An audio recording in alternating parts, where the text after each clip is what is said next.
अस्सलाम वालेकुम everyone, this is Miya Akbar. Hope so आप सब लोग ठीक होंगे और मेरी वीडियोस आपको पसंद आ रही होंगी।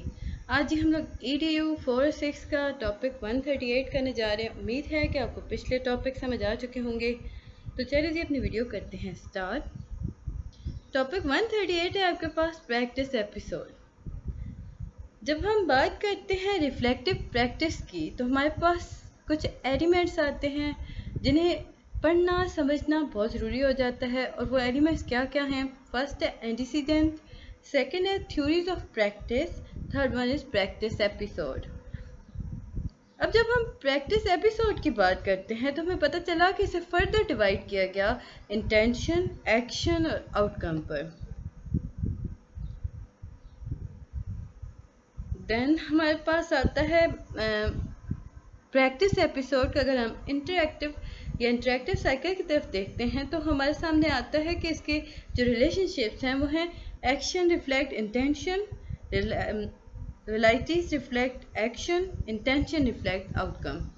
इसी के अंदर अगर हम एंटीसीडेंट का देखें, द कल्चर माइल को देखें तो हमारे सामने आया educational background, social background, religious background, economic background, historical background.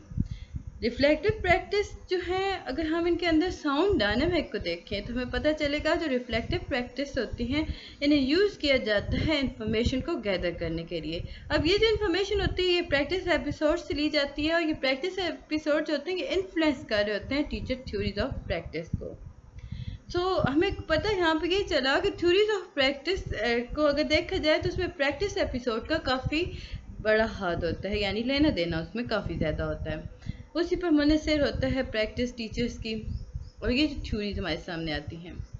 अब जब हम रिफ्लेक्टिव प्रैक्टिस की बात करते हैं तो थ्योरीज, नॉलेज और प्रैक्टिस हमने बात की। प्रैक्टिस एपिसोड इनफ नहीं होता। जब हम रिफ्लेक्टिव प्रैक्टिशनर्स को देखते हैं इसमें हमारे पास एंटीसीडेंट भी हो रहे होते हैं, थ्योरीज ऑफ प्रैक्टिस भी इन्वॉल्व हो रहा होता है, प्रैक्टिस एपिसोड भी इन्वॉल्व हो रहा होता है। अब आगे चल के हमें बताया जाता है कि जो रिफ्लेक्टिव प्रैक्टिस है वो इनकॉर्पोरेट करता है एंटीसीडेंट को। कैसे? By introducing feedback loop. अब जब टीचर है वो प्रैक्टिस कर रही है किसी भी एपिसोड को लेकर, उससे अगर हम डायरेक्टली इन्फ्लुएंस कर रहे हैं या डायरेक्टली इन्फॉर्म कर रहे हैं थ्योरीज ऑफ प्रैक्टिस को, तो हमें पता चलेगा कि टीचर जो ये सारे काम कर रही है उसके अपने नज़रियात होंगे, उनके अपने एंटीसीडेंट होंगे,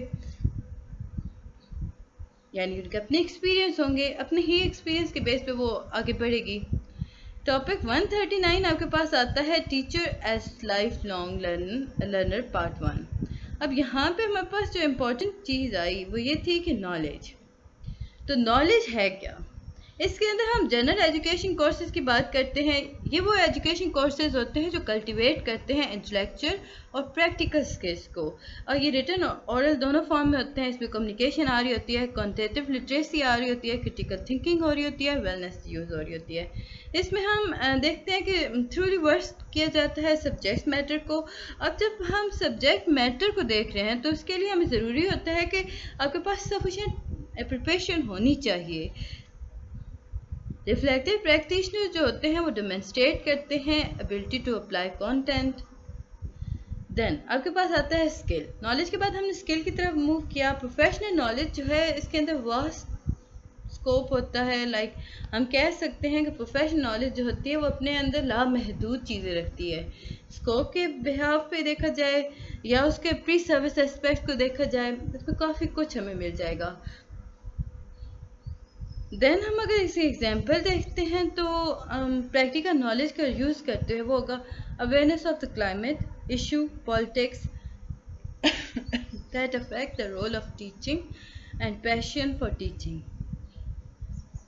फिर जी आपके पास आता है डिस्पोजिशन।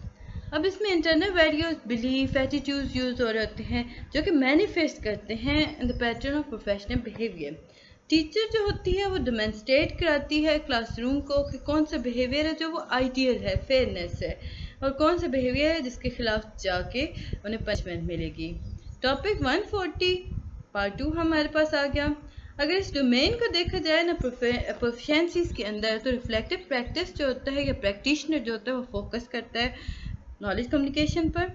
अब उसमें होता क्या है कि वो अप्रिशिएट रिटन और वर्बल कम्युनिकेशन स्किल्स को यूज़ कर रहा होता है, जिसमें आर्टिकुलेशन आ रही होती है, एक्सप्रेस लैंग्वेज आ रहा होता है, वॉइस क्वालिटी होती है, यूजेज और ग्रामर हो रहा होता है। अब टीचर जो है उसे पता होना चाहिए कि उसने मैसेज को कैसे नॉन वर्बल कम्युनिकेशन के थ्रू रिलाई करना है। अब एजुकेटर जो है वो बताएगा कि वो सिलेक्ट करेगा, यूटिलाइज करेगा अप्रिशिएट कम्युनिकेशन मीडिया को। इसमें क्लैरिटी होनी चाहिए प्रेजेंटेशन के अंदर, फीडबैक के अंदर। Knowledge on behalf of critical thinking देखा जाए तो टीचर जो होती है वो प्रैक्टिस क्रिटिकल थिंकिंग करती है हर कंटेंट एरिया के ऊपर। लाइक वो अप्रिशिएट क्वेश्चंस की तरफ जा रही होती है, वो रेलेवेंट इन्फॉर्मेशन को गैदर कर रही होती है, एफिशिएंटली क्रिएटिविटी सॉर्ट आउट कर रही होती है, इन्फॉर्मेशन की हेल्प से हर लॉजिक दे रही होती है, हर रीज़न का लॉजिक प्रोवाइड कर रही होती है। फर्दर इसमें इम्पोर्टेंट कुछ नहीं था, तो हम बढ़ते हैं नेक्स्ट आगे टॉपिक की तरफ। 141।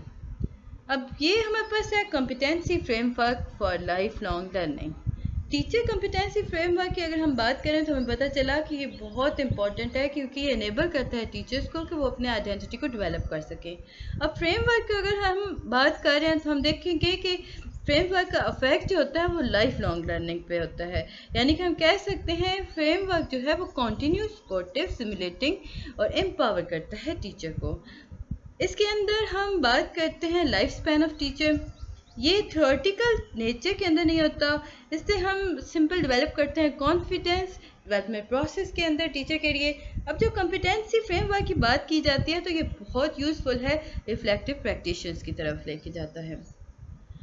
फिर जी आपके पास आता है इंटरपर्सनल और कम्युनिकेशन स्किल्स। मतलब हमें यहाँ पे लिंक बताए गए थे फ्रेमवर्क को लेकर कि मुख्तलिफ कंपोनेंट्स के साथ वो कैसे लिंक करता है। Interpersonal and communication skills, professionalism, student focus, pedagogical knowledge, theory based practice और प्रैक्टिस बेस्ड लर्निंग। ओके, यहाँ पे आपके पास एक एब्रीवेशन आ गई थी, आपको उसे बहुत अच्छे से याद रखना होगा, स्मार्टर। अब स्मार्टर है क्या? हम कह सकते हैं कि जब हम बात करते हैं स्मार्टर की तो S stand for specific, M for measurable, R for realistic. अगर मैं यहाँ पे अगर आपके लिए सेपरेट लिखूँ तो मैं इसे इस तरह करूँगी कि S equal to smarter, specific. फिर हमारे पास M जो है वो है मेजरेबल। देन आपके पास आता है ए को तो यहाँ पे मैं आपको बता ही नहीं किया था कि स्मार्टर के अंदर ए जो है ये भी आपके पास कुछ है। देन आपके पास आर आएगा तो वो आपके पास रियलिस्टिक। देन टी आपके पास आ गया, T equal to time, and third one is E equal to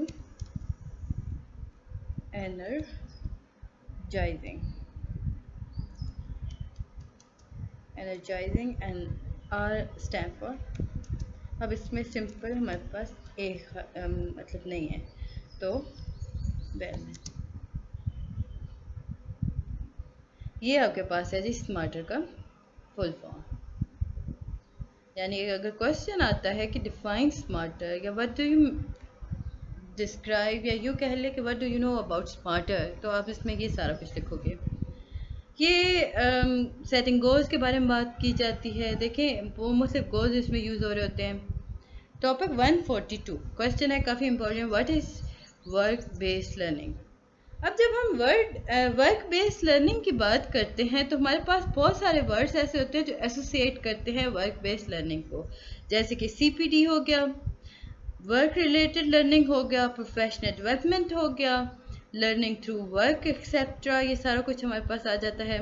फिर जी आपके पास आता है कि एक स्पेक्ट्रम स्टार्ट हुआ, या एक स्पेक्ट्रम अकर करता है in term of work based learning के अंदर। अगर हम इसे क्लोजली देखें तो हमें पता चलेगा कि कॉन्टिनम है। इसमें दो पर्सपेक्टिव होते हैं, फर्स्ट है नैरो पर्सपेक्टिव, सेकंड है ब्रॉड पर्सपेक्टिव।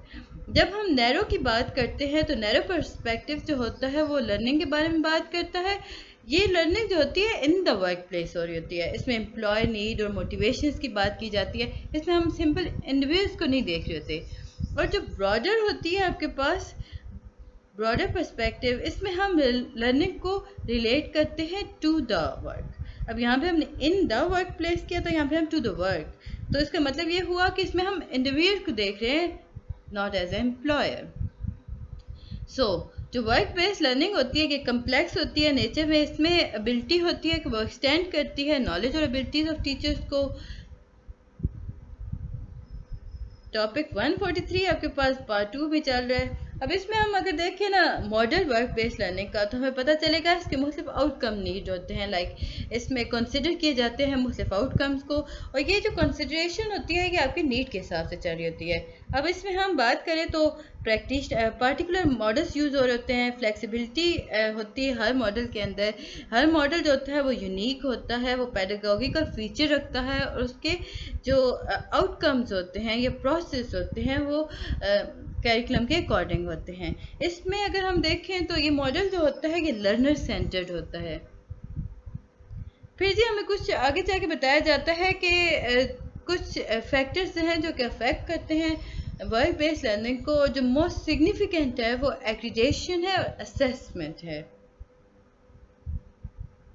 टॉपिक 144 आपके पास आया, पार्ट 3 में हमारे पास आ रहा है, यानी वर्क बेस्ड लर्निंग के अंदर a number of factor influence work based learning. तो इसके अंदर अगर हम देखें तो बिगेस्ट जो हमारे सामने आता है वो कम्युनिकेशन गैप है, जिसकी वजह से हमें प्रैक्टिशनर का आउटकम नहीं मिल रहा होता, डिज़ायर आउटकम नहीं पता चल रहा होता, उसकी नीड्स नहीं पता चल रही होती।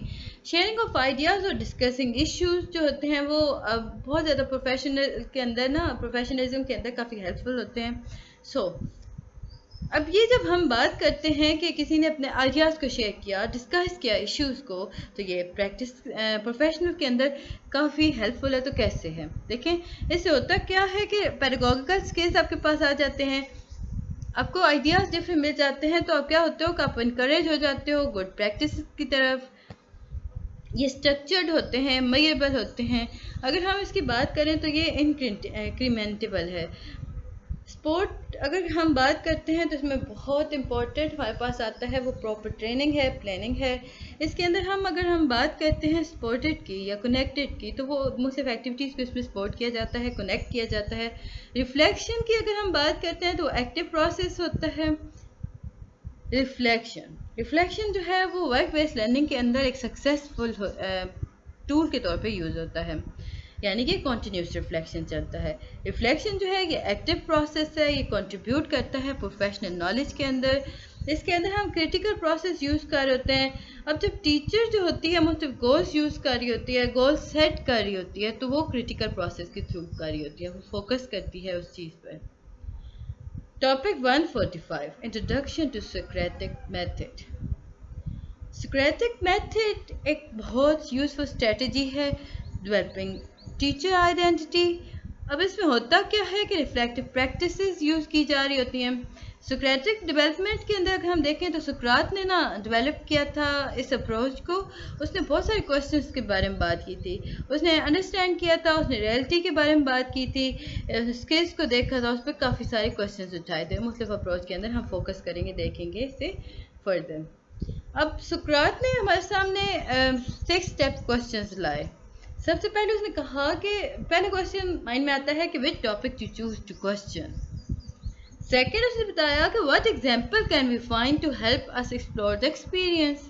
थर्ड क्वेश्चन था उसके पास जो था वो which example suit the topic best, यानी कि सबसे पहले उसने 3 W लिए, which, what and then which. फिर उसने सी की तरफ कदम बढ़ाया, can you explain the example in detail, can be in verbal और रिटन फॉर्म। फिफ्थ तो उसने क्वेश्चन बताया कि examining the underlying principle. And last question उसने बताया कि how to make broad understanding for specific question. अब ये जो ब्रॉड अंडरस्टैंडिंग स्पेसिफिक क्वेश्चंस को लेके चलती है, इसे कहते हैं रिग्रेसिव एब्स्ट्रैक्शन। याद रखें, जब हम ब्रॉड अंडरस्टैंडिंग को लेके चलते हैं जिसमें स्पेसिफिक क्वेश्चंस यूज हो रहे होते हैं, तो हम इसे कहते हैं कि रिग्रेसिव एब्स्ट्रैक्शन है। टॉपिक 146 हमारे पास 4 स्टेप्स आ गए सोक्रेटिक मेथड के। हमने बात की कि सोक्रेटिक मेथड जो है ये रिलाई करता है सिस्टमेटिक वे ऑफ थिंकिंग के ऊपर, यानी क्वेश्चंस को लेके चलता है। इसमें 4 स्टेप प्रोसेस चल रहा होता है। अब ये जो इस मेथड का जो ट्रू गोल है ना, वो फाइंड आंसर करना नहीं होता, लाइक उसमें फाइंडिंग आंसर्स की तरफ हम फोकस नहीं करते, बल्कि उस प्रोसेस की तरफ फोकस किया जाता है जो कि इन क्रिटिकल क्वेश्चंस की बेस बनता है। अब वो 4 स्टेप्स क्या थे, आपने स्टेप के नेम लिखने थे। एलिसिटिंग, क्लैरिफाइंग, सिचुएशन, डिसाइड। अच्छा, अगर मैं थोड़े से डिफाइन करती जाऊँ तो मैं कहूँगी कि एलिसिटिंग का मतलब टू एलिसिट, यानी कि हम इसमें मीनिंग और डिटेल बताते हैं लर्निंग सिचुएशंस की। क्लैरिफाई, इसमें हम बेटर एप्रिसिएशन कर होते हैं किसी भी कंपोनेंट को लेकर। सिचुएशन, अब देखें सिचुएशन जो है ये क्वेश्चन है, इस स्टेज के अंदर हम कहते हैं what do you mean by X. Then आप टेस्ट करते हो, क्वेश्चन आ गया ना कि सिचुएशन के अकॉर्डिंग आपको मतलब क्या है इस चीज़ के बारे में। देन आप उसे टेस्ट करते हो, ऑब्जर्व करते हो, उसके बारे में बात करते हो। डिसाइड, डिसाइड करते हो कि प्रपोजिशन या प्रोपोजिशन जो है वो ट्रू है या नहीं, आया वो एक्सेप्टेड है या रिजेक्टेड है। अब इस क्वेश्चंस की अगर हम बात करते हैं तो ये पार्टिकुलर स्टेज है हमारे पास, इस क्वेश्चंस को लेकर चलें तो उसमें न्यू प्रपोजिशंस हमें मिल जाते हैं। सोक्रेटिक मेथड जो है वो ब्लूम टैक्सोनॉमी के इर्द गिर्द काफ़ी ज़्यादा घूमता है, यानी नज़दीक है। ब्लूम टैक्सोनॉमी आपकी बहुत इंपॉर्टेंट टैक्सोनॉमी है, आपको इसे बहुत अच्छे से याद रखना होगा। अब स्टेजेस अगर देखी जाए ब्लूम टैक्सोनॉमी की, तो सबसे पहले है रिमेंबरिंग, सेकेंड है understanding, third one is applying, fourth one is analysing, fifth one is evolute यानी एवोल्यूटिंग, सिक्स्थ वन इज क्रिएटिंग। अब जब हम इसकी देखेंगे ना फर्दर टॉपिक के अंदर क्वेश्चंस को जो कॉमन चलते हैं इन दोनों मेथड्स के अंदर।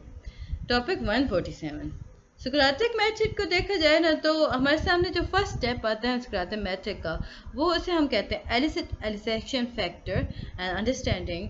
अब ये जो आपके पास आया फर्स्ट स्टेप सोक्रेटिक मेथड के अंदर, हम इसमें सिचुएशन के अकॉर्डिंग बात करते हैं, हम क्वेश्चंस करते हैं रिफ्लेक्टिव प्रैक्टिशंस को देखकर। लाइक हम देखना चाहते हैं कि आपका पॉइंट ऑफ व्यू है क्या, आप किस चीज़ को किस तरह लेके चल रहे हैं, सिचुएशन के बारे में आप क्या सोचते हो। सोक्रेटिक मेथड जो होता है वो क्लैरिफाई करता है आपके अंडरस्टैंडिंग को अबाउट एक्सपीरियंस और सिचुएशन। इसमें अगर हम देखें तो जैसे कि हमने ऊपर बात की थी कि फर्स्ट स्टेप जो था उसमें हमने बात की थी कि अंडरस्टैंडिंग टेस्ट, अजम्पशंस, हम सबसे पहले अज्यूम करते हैं, हम सिचुएशंस देखते हैं, देन हम अज्यूम करते हैं, फिर उसे अंडरस्टैंड करते हैं, देन उसे टेस्ट करते हैं, फिर अगेन हम प्री अजम्पशंस कर रहे होते हैं जो कि आपकी रिफ्लेक्टिव प्रैक्टिशंस की बेस बन रहा होता है, आपके क्वेश्चंस बना रहा होता है।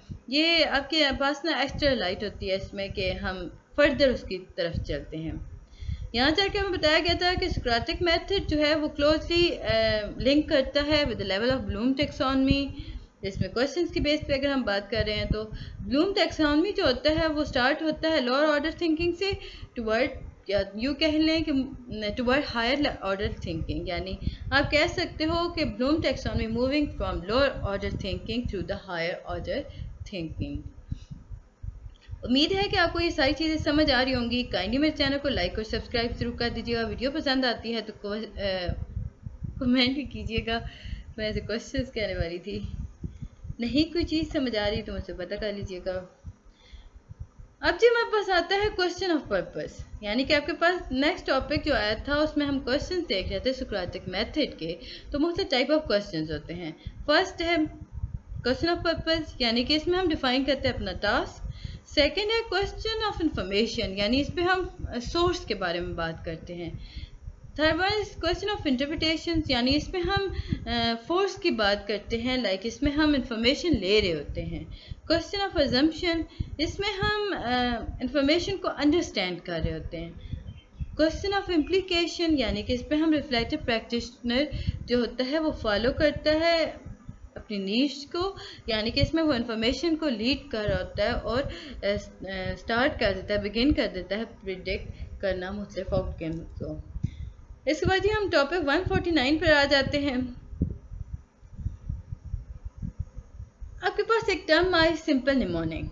हमें पता चला कि जो सुक्राटिक मेथड है वो रिफ्लेक्टिव प्रैक्टिस तक पहुंचते पहुंचते सिंपल निमोनिक की तरफ आता है। अब निमोनिक है क्या? ये एक लर्निंग टेक्निक है जो कि आपकी हेल्प करती है किसी भी इंफॉर्मेशन को रिटेन करने में, और ये सारा प्रोसेस जो होता है ये ह्यूमन मेमोरी के अंदर हो रहा है। फॉर एग्जांपल एलिफेंट्स और जो कलर सॉन्ग्स होते हैं चिल्ड्रंस होते हैं ना, वो लाइक सॉरी ये मुझे सही नज़र नहीं आया, अल्फ़ाबेट्स और कलर सॉन्ग जो होते हैं वो दोहराए जाते हैं ताकि बच्चा जो या बच्चा उन्हें सिंग करते हैं ताकि वो रिमेंबर कर सके अल्फ़ाबेट्स को, कलर्स को, शेप्स को। लाइक वो ABC वो कर रहे होते हैं ना, A फॉर एप्पल, और वो पूरे सॉन्ग के तौर पर रिदम चल रहे होते हैं, तो बच्चा उनसे आसानी से सीख लेता है। अब क्वेश्चंस अगर इस टर्म के अंदर हम देखें तो हमारे पास आते हैं एक्सप्लोरेटरी, इनिशियल क्वेश्चंस और होते हैं स्पॉन्टेनियस, यानी कि हम इसमें पार्टिकुलर सिचुएशंस के बारे में बात कर रहे होते हैं। फोकस क्वेश्चंस को हम देख रहे होते हैं, उनके नैरो को देख रहे होते हैं कि वो कितना क्लैरिटी है उनके अंदर। बहुत इंपॉर्टेंट अगर मैं आपको कहूँ तो आपका आ गया पेपर क्लिप। ये टेबल जो आपके पास है ये आपको बहुत इंपॉर्टेंट है, आपको इसे याद रखना होगा, बिकॉज आपके पेपर में ये 5 मार्क्स का आया होता है, इसमें कुछ चीज़ें मिस होती हैं। लाइक प्रिंट आउट होता है, आपको बताना होता है क्या क्या उसमें आया होता। P फॉर हम यहाँ पे हम बात करते हैं प्रिशियस क्वेश्चंस की, यानी प्रिसाइज क्वेश्चंस इसमें हो रहते हैं। Can you be more specific? तो A एक्यूरेसी क्वेश्चंस हो रहते हैं। P देन आपके पास दोबारा आया पेपर का P, इसमें पर्सपेक्टिव क्वेश्चंस हो रहते हैं, पॉइंट ऑफ व्यू देखा जा रहा होता है। E फॉर इक्विटी क्वेश्चंस, जिसमें हम देख लेते हैं कि आपके कॉन्फ्लिक्ट ऑफ इंटरेस्ट एग्जिस्ट है। R फॉर रेलेवेंस क्वेश्चंस, हम रिलेट कर लेते हैं प्रॉब्लम को। Then clip. C for complexity questions, के डिफ़िकल्ट क्वेश्चंस वो कौन से हैं जिनका आंसर्स नहीं दिए गए थे। L फॉर लॉजिक क्वेश्चन, बताया यहाँ ये जाता है कि आया जितने क्वेश्चंस थे उनके सेंस है या नहीं। I फॉर इम्पोर्टेंट क्वेश्चंस, अब इम्पोर्टेंट इशू के बारे में फोकस हो रहा है या नहीं। P फॉर पर्सपिक्यूटी क्वेश्चंस, कि इसका मतलब ये हुआ कि व्हाट डू यू मीन। तो ये पेपर क्लिप आपके लिए बहुत इंपॉर्टेंट था। Topic 150 Socratic method and critical thinking के अगर देखा जाए तो सुक्राटिक मेथड जो है इसके अंदर क्वेश्चन जो होते हैं वो ड्राइव किए जाते हैं। इसमें मतलब ये हुआ कि अगर कोई क्वेश्चन निकाला तो इसका मतलब ये हुआ कि उसे समझ ही कुछ नहीं आया। सुक्रात जो थे वो बहुत ज़्यादा इंटरेस्ट शो करते थे in the process of thinking through problem rather than arriving a solution of any other problem. Socratic method जो है वो 2 प्राइमरी प्रोसेस को इन्वॉल्व करता है, destructive process, constructive process. Destructive process जो है कि इसमें हम क्वेश्चनिंग कर रहे होते हैं, रीजनिंग दे रहे होते हैं जो इलॉजिकल होता है, लाइक उसमें हम सेंस नहीं होती, डिस्ट्रक्टिव प्रोसेस के अंदर आता है। द कंस्ट्रक्टिव अप्रोच, अब कंस्ट्रक्टिव प्रोसेस जो है या ये जो अप्रोच है ये एक कंप्लीट ऑपोजिट होती है डिस्ट्रक्टिव प्रोसेस के। इसके अंदर हम रिफ्लेक्टिव प्रैक्टिशनर्स को इनकरेज कर रहे होते हैं कि वो फ्लॉड को थिंकिंग को रिप्लेस कर दें। अब उसे फ्लॉड थिंकिंग को रिप्लेस कर दें विद लॉजिकल और जस्टिफाइबल थिंकिंग की तरह। हम इस तरह कह सकते हैं कि इन दिस वे जो क्रिटिकल थिंकिंग होती है या सुक्राटिक क्वेश्चनिंग होती है वो दोनों के दोनों कॉमन एंड को शेयर करते हैं। इनके अंदर हम फोकस करते हैं प्रोसेस को, क्वालिटी ऑफ क्वेश्चनिंग को, लर्निंग को। क्रिटिकल थिंकिंग जो होती है कम्प्रिहेंसिव व्यू होता है सिचुएशन का। अब अगर हम बात करते हैं प्रोसेस ऑफ डायलॉग की तो हमें पता चला कि जो क्रिटिकल थिंकिंग के अंदर प्रोसेस ऑफ डायलॉग जो होता है वो क्रिटिकल इम्पोर्टेंट होता है काफ़ी। ये कल्टिवेट करता है इनर वॉइस को। अब ये कैसे कल्टिवेट करेगा? Through an explicit focus on systematic deep discipline questions. तो ये था जी आज की हमारी वीडियो। उम्मीद है कि आपको समझ और पसंद आई होगी। मिलते हैं नेक्स्ट वीडियो में, तब तक के लिए अल्लाह हाफिज़।